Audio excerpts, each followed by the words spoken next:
Hi guys, what if I told you that Iraq is not the first currency in the world where people have dreamed of it revaluing overnight? What if I told you not only is Iraq not the first currency that this has happened to, but that these other currencies did basically revalue overnight? First, before we began, I want to say I made it to the Caribbean safely, and let's get into it. First of all, we know that revalues are very silent and quiet. Few people know about a revalue before it actually happens. But we do, and we can study the clues from modern history. First, let's talk about the Kuwait revaluation, because that's what everybody runs to the first time. In 1990, Iraq invaded Kuwait and completely wiped out Kuwait's currency system. During the occupation, the Kuwaiti dinar was replaced by the Iraqi dinar.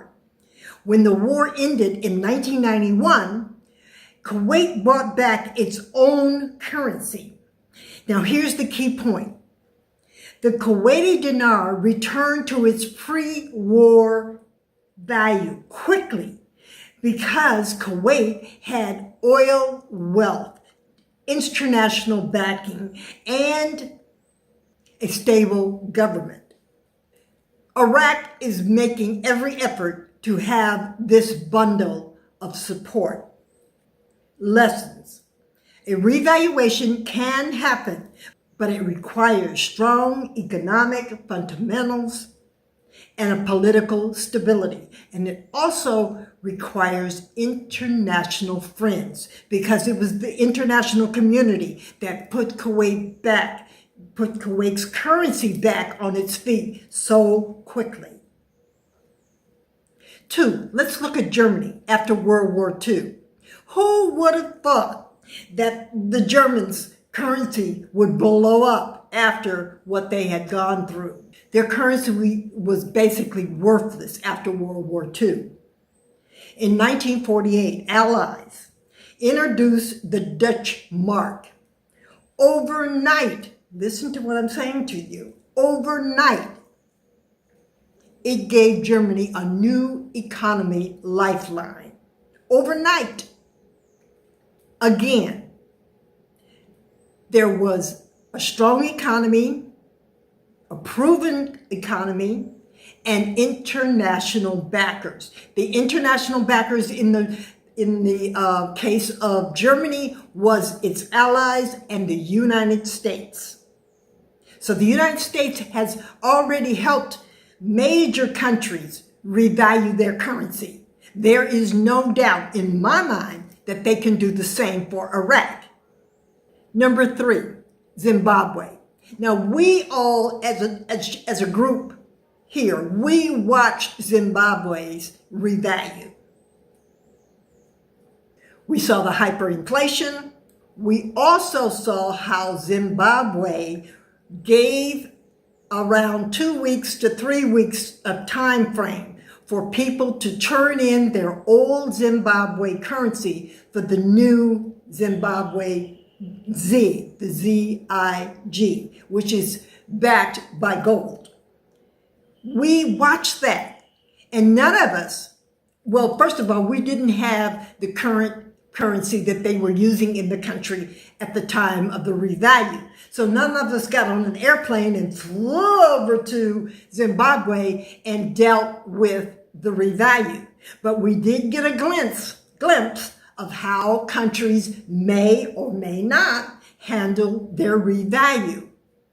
That's why, based upon how Zimbabwe handled its revalue, I keep trying to prepare people on this channel to be prepared to travel.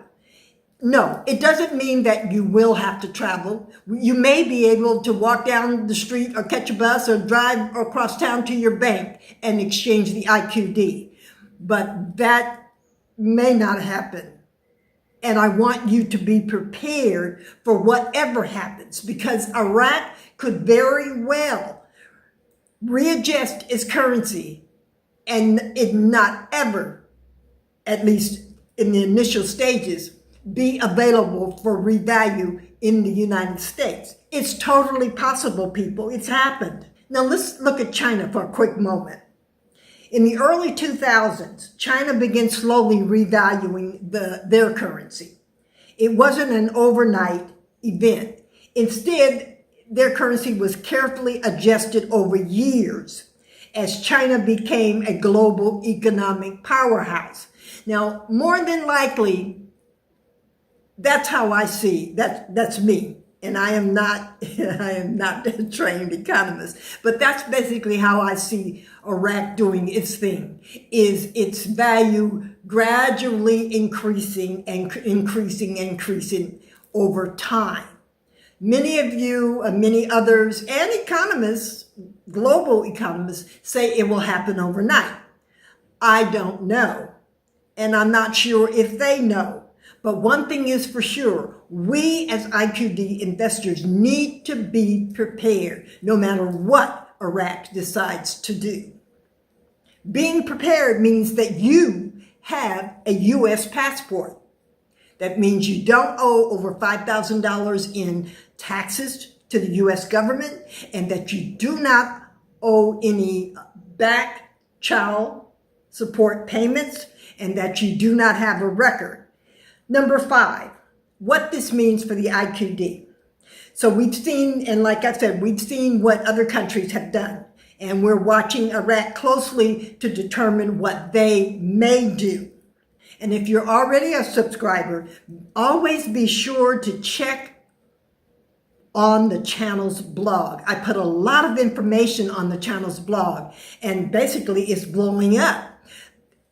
There are the details of different situations that are listed on the channel's blog. Sometimes I publish 2 articles a day on the blog. The blog is carrying the details. So you always want to check the blog. You want to support the blog, please.